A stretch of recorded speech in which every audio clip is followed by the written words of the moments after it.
आज हम जिनकी कहानी जानने वाले हैं उनकी हिम्मत और जज्बे ने इतिहास में उनका नाम हमेशा के लिए अमर कर दिया। हम बात कर रहे हैं पुष्पलता दास की, जिन्हें असम की आयरन लेडी यानी लौह महिला के नाम से भी जाना जाता है। तो सवाल ये उठता है कि कोई हीरो, कोई नायक बनता कैसे है? क्या हीरो पैदा होते हैं या फिर हालात उन्हें हीरो बना देते हैं? पुष्पलता दास की कहानी में शायद हमें इस सवाल का जवाब मिल जाए। अच्छा, उनकी पूरी कहानी को समझने के लिए चलिए सीधे उनके जीवन के सबसे ड्रामेटिक, सबसे अहम पल में चलते हैं। वो एक पल जब सच में सब कुछ दांव पर लगा हुआ था। तो बात है साल 1942 की। पूरे देश में भारत छोड़ो आंदोलन की आग जोरों पर थी। और इसी आंदोलन का एक बड़ा सेंटर था असम का गोहरपुर पुलिस स्टेशन। ये ब्रिटिश हुकूमत का एक बहुत मजबूत किला माना जाता था। और यहाँ का माहौल सोचिए कैसा होगा। बहुत ज्यादा तनाव था। एक तरफ निहत्थे प्रदर्शनकारी और दूसरी तरफ हथियारबंद पुलिस, और चारों तरफ से बस गोलियों की आवाजें आ रही थीं। और इस पूरे हंगामे के बीच पुष्पलता दास एक जुलूस को लीड कर रही थीं, और उनका मकसद सिर्फ एक था, उस पुलिस स्टेशन पर भारत का राष्ट्रीय ध्वज, हमारा तिरंगा फहराना। पर इतनी हिम्मत आई कहाँ से? क्या थी इसके पीछे की कहानी? देखिए, साल 1942 के उस हिम्मत भरे कदम को समझने के लिए हमें थोड़ा सा पीछे जाना होगा, ये जानने के लिए कि इस बागी का, इस रेवोल्यूशनरी का जन्म हुआ कैसे। इस बात पर यकीन करना थोड़ा मुश्किल है, लेकिन पुष्पलता दास सिर्फ 6 साल की थीं। जी हाँ, सिर्फ 6 साल की, जब वो बानर सेना में शामिल हो गईं और क्रांतिकारी गतिविधियों का हिस्सा बन गईं। ये जो बानर सेना थी, ये असल में बच्चों की एक टीम थी जो स्वतंत्रता सेनानियों तक खबरें पहुंचाती थीं, उनकी मदद करती थीं। सोचिए, महज 6 साल की उम्र में। उनकी जिंदगी शुरू से ही संघर्ष और हिम्मत से भरी हुई थी। देखिए, 1915 में उनका जन्म असम में हुआ।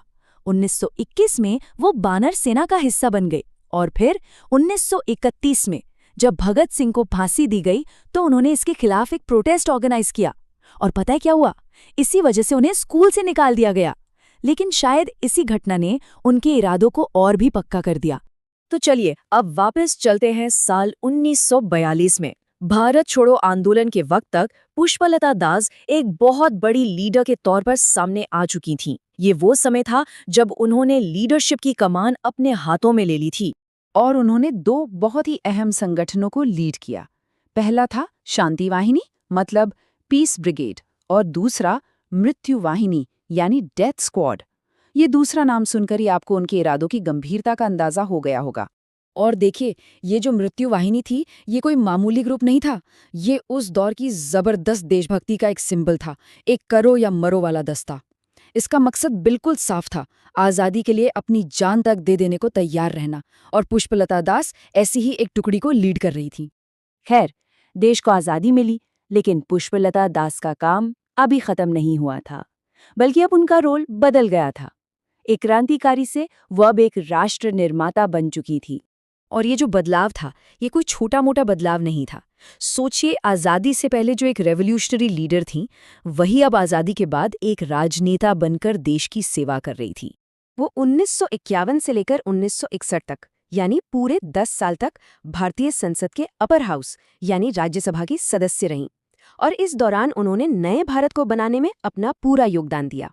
तो सवाल ये है कि वो अपने पीछे क्या छोड़ गईं, उनकी लेगेसी क्या है। उनकी विरासत आज भी हम सबको प्रेरणा देती है। चलिए देखते हैं कि देश ने उनके इस योगदान को किस तरह सम्मान दिया।